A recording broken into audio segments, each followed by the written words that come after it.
Welcome to Look Movie Recaps. Today, we are going to recap a 2011 movie titled Blitz. Please be advised that there will be spoilers ahead. In the opening scene, we are introduced to Detective Tom sleeping on his couch. As he wakes up, he goes to the window of his room and spots robbers trying to steal someone's car. Tom immediately goes out and confronts them. He warns them to go away, but they do not listen, and a fight occurs. He beats the thieves up very badly and tells them that if he ever sees them again, he is going to kill them. Tom gets out of there, but the next day, the news spreads that Tom beat up some innocent boys very badly. Now, the media is targeting him and his whole department. After this incident, the department is worried about Tom, so they send him to a counselor for some counseling. However, Tom is rude to the counselor and starts to smoke in front of him. When the counselor tries to stop him, Tom goes on to threaten him and then returns to the police station. We then see Elizabeth, a constable who has come to see Tom. She tells him that she has been working undercover for a long time.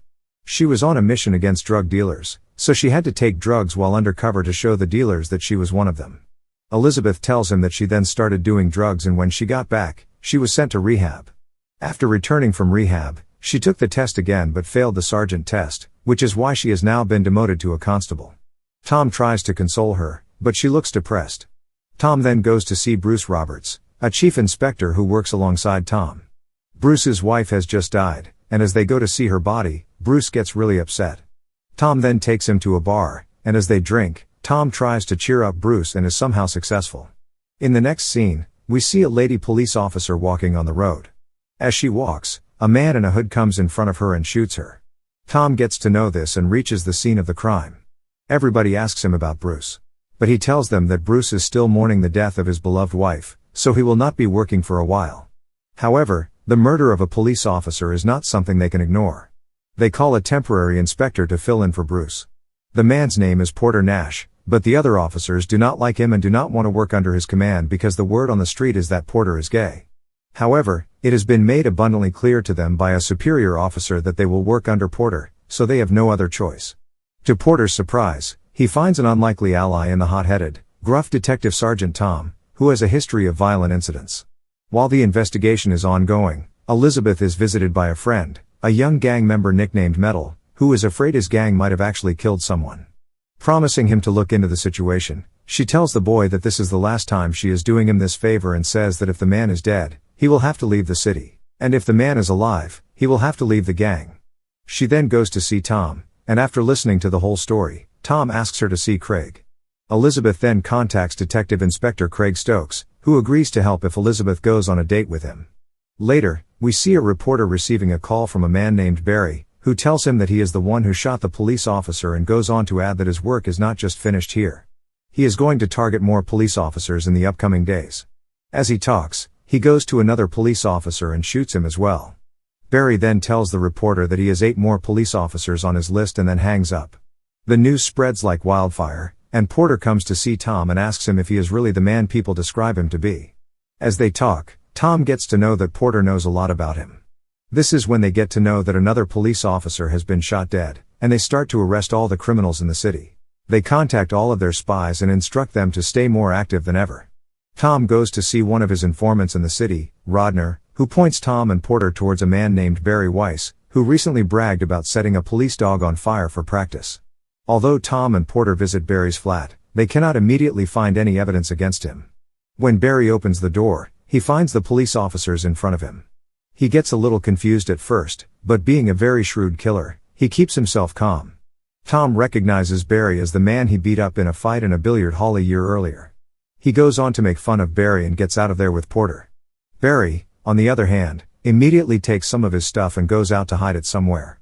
However, Tom's informant follows him and gets to know the place where Barry hides his stuff. Rodner decides to conduct an investigation of his own and eventually discovers the seemingly abandoned car where Barry keeps the trophies of his kills, confirming that Weiss is the killer.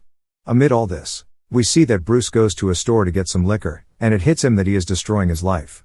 He decides that he is going to get back to work. He reports to the police station and gets to work again. As he goes out, we see him being followed by Barry. It turns out that Barry's next target is Bruce. Bruce goes home, and Barry follows him. As he gets home, Barry knocks on his door, and as Bruce opens the door, Barry attacks him. Bruce, being a police officer, does not back down from a fight. He gets his hand on a hammer, and when he is about to hit Barry with it, Barry snatches the weapon away from him and hits him countless times with the hammer. After killing him, Barry starts to watch TV in Bruce's house. He steals his uniform and gets out of his house.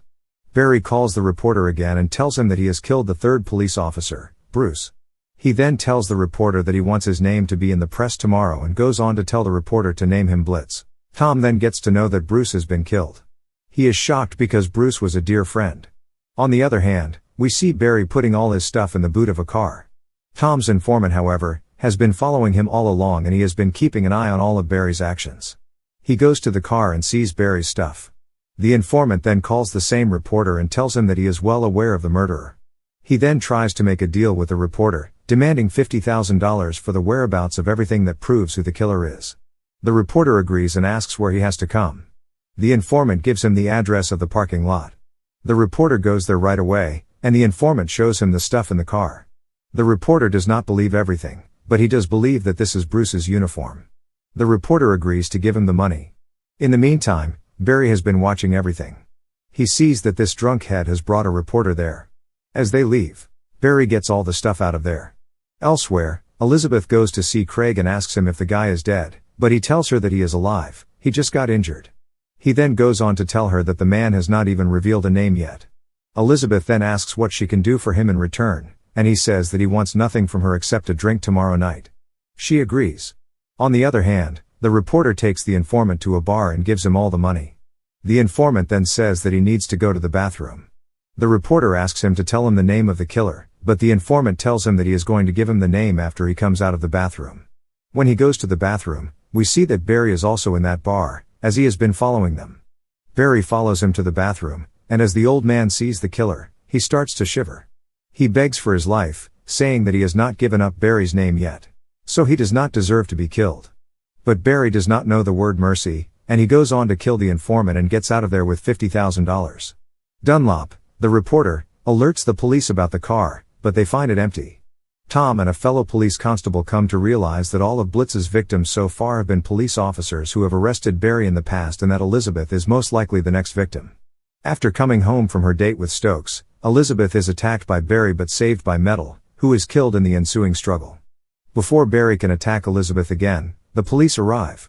Tom and Porter decide to release a picture of Barry to the media to flush him out, which eventually, after a lengthy chase, leads to Barry's capture. However, there is no concrete evidence against him, so after 48 hours and an interrogation that does not yield results, the police are forced to let Barry go. Exasperated, Tom and Porter devise a plot to trick Barry, knowing that he will want to take revenge on Tom for the hall fight. Barry then infiltrates the funeral of Chief Inspector Bruce, dressed in Bruce's uniform. During the service, Tom leaves, followed by Barry. Tom leads Barry to the top of a parking garage, only to reveal that Tom and Porter had switched places along the route. Surprised by a hidden Tom, Barry is mercilessly beaten, overpowered, and relieved of his gun, explaining that they will never find enough evidence to convict Barry legally. Tom concludes that they are now in a convenient situation. Since Barry is dressed as a police officer and Tom has Barry's gun, they can shoot him with his own gun, making it look as if Barry was just another of Blitz's victims. With that idea in mind, Tom shoots Barry dead. Porter then goes on to get rid of all the evidence. After Barry is killed, Tom decides that he needs to teach a lesson to the reporter. So, he sets the dogs free on Dunlop for writing articles against him and the police. Thanks for watching. If you are new, don't forget to subscribe for more of these recaps. Until next time, have a nice day.